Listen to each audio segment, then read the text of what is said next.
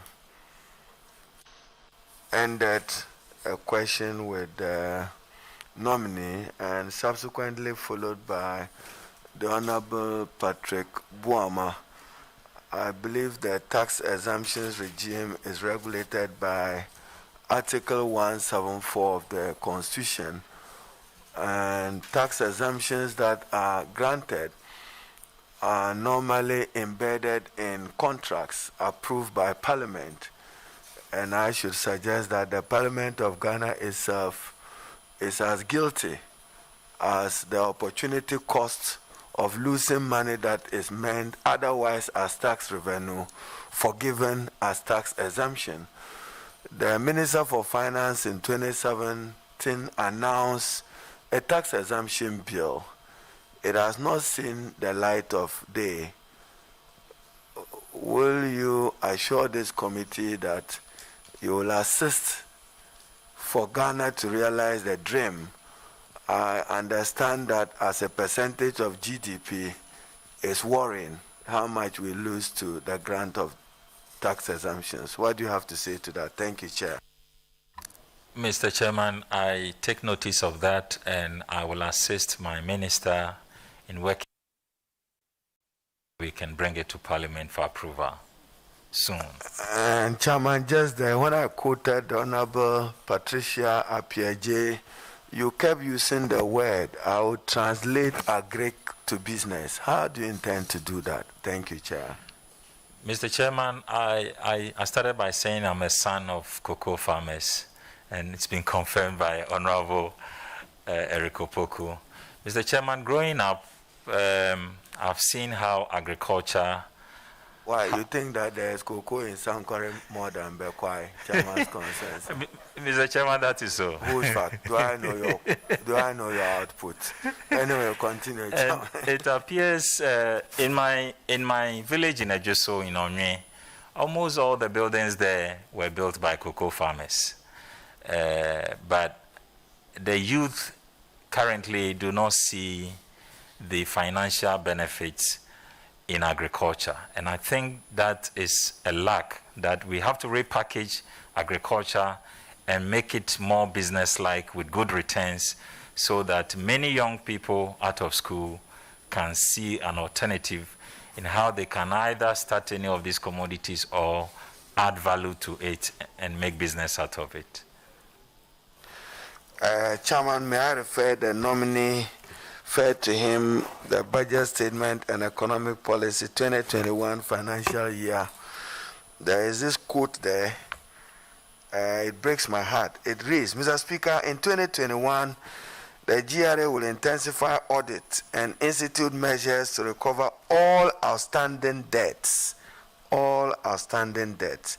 And Chairman, this is my emphasis. And enforce collections in the extractive industry. A study of the downstream petroleum sector indicates there is still the challenge of underreporting and evasion of taxes by some industry players in the extractive industry. What will you do to assist your minister to recover this?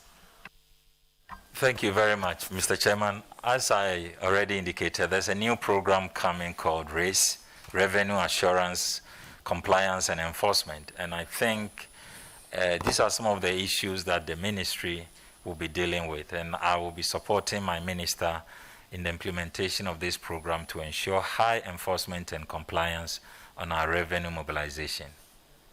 Thank you very much, Mr. Chairman.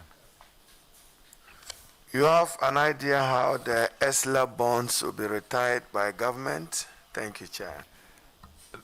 Mr. Chairman, currently I don't know. I know that it is still ongoing. Government is still receiving ESLA revenues to defray the liabilities created in the energy sector.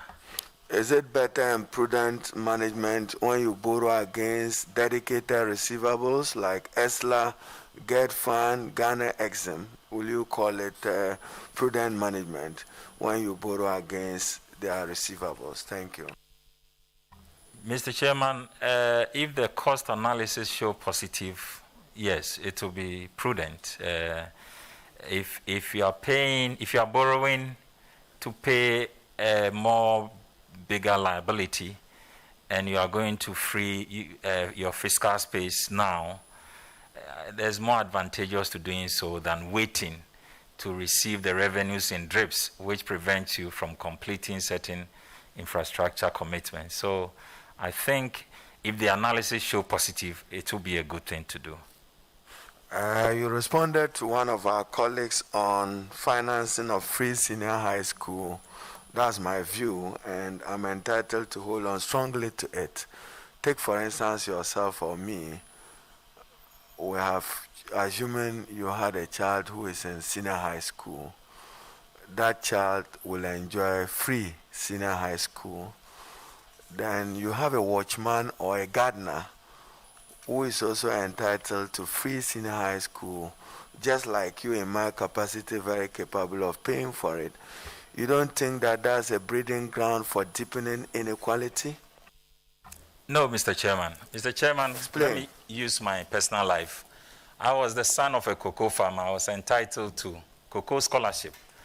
But Mr. Chairman, growing up, ministers and other high-level position-placed individuals' children got the benefits rather than we, the children of cocoa farmers.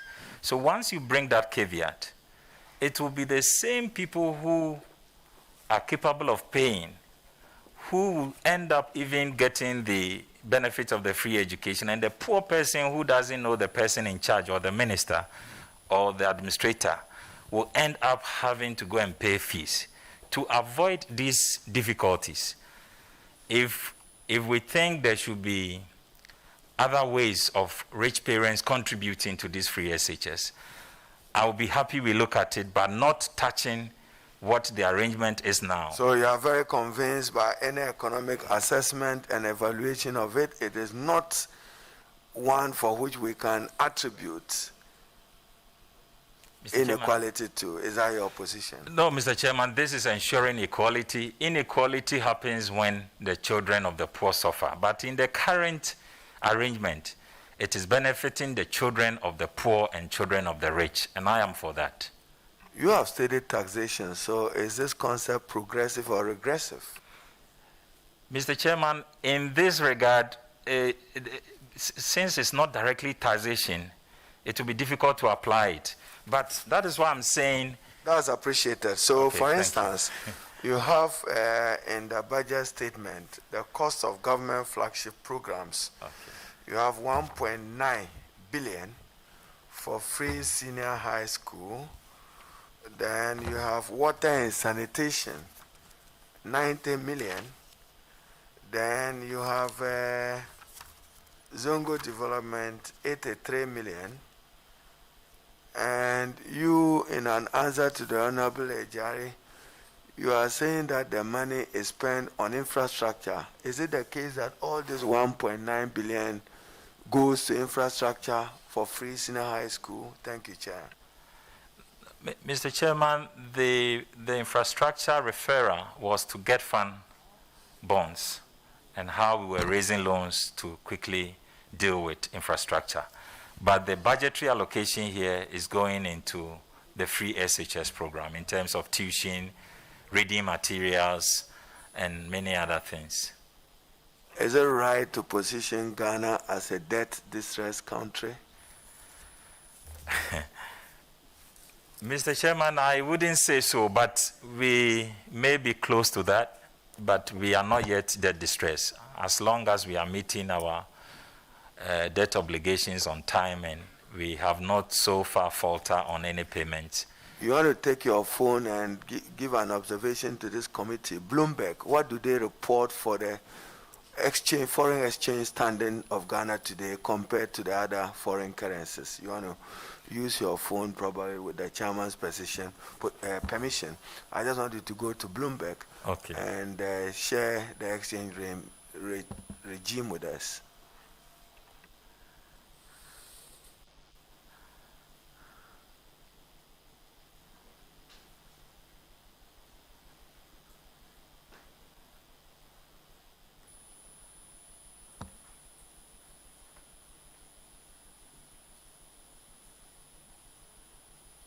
Mr. Chairman, for the CD. Okay. CD to the pound, CD to the dollar, CD to the euro for my purpose. Okay. Or for the committee's purpose.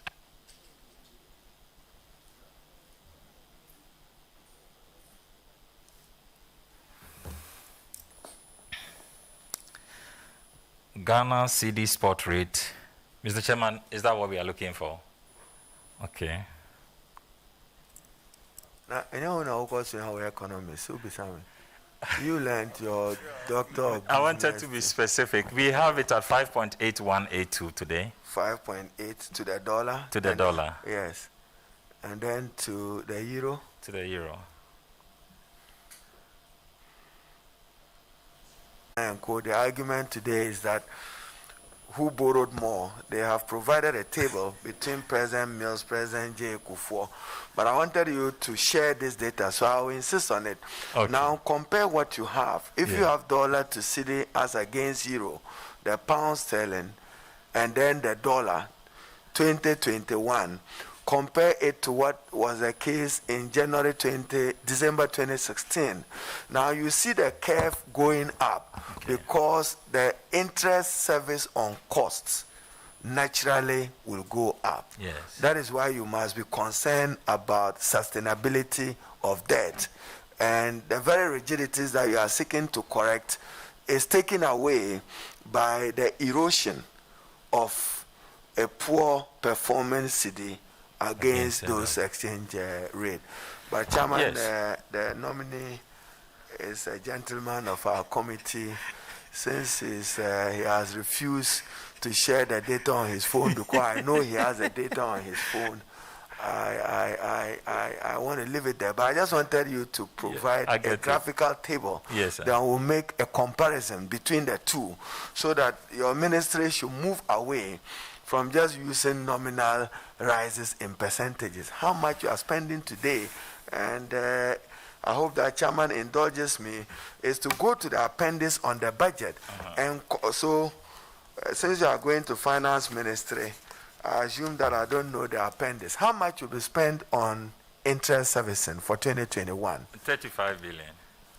Cedis or dollars? 35 billion cedis. All right. You know the debt as in US dollars? Yes. And the billion. debt as segregated between domestic debt external, and interest. Share that with us, Chairman, and I end it there. Thank you. So, Mr. Chairman, let me get a summary of it. So, Mr. Chairman, our public debt as at December 2020 stood at 291 billion, which translates as $50.83 billion. And the external debt component as of December 2020 was 141.7968 billion. And cedis, and the dollar is $24.7 billion. And the domestic component is 149.833 billion.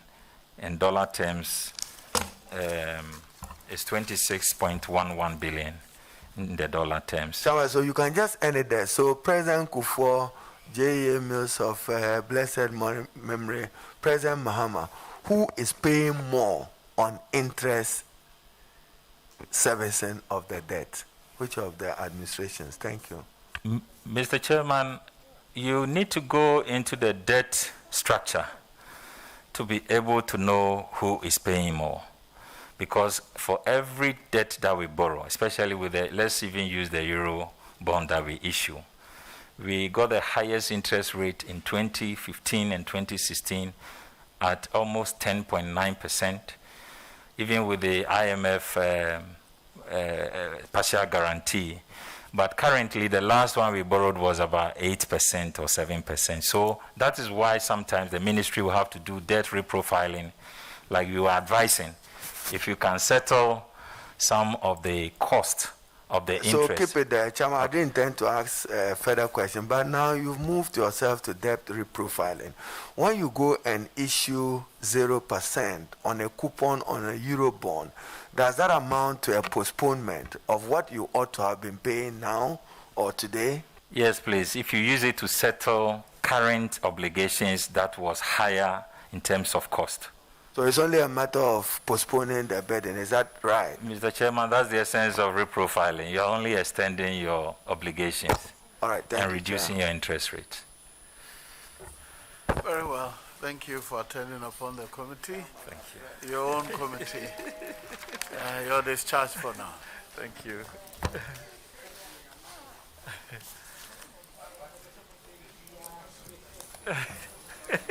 What a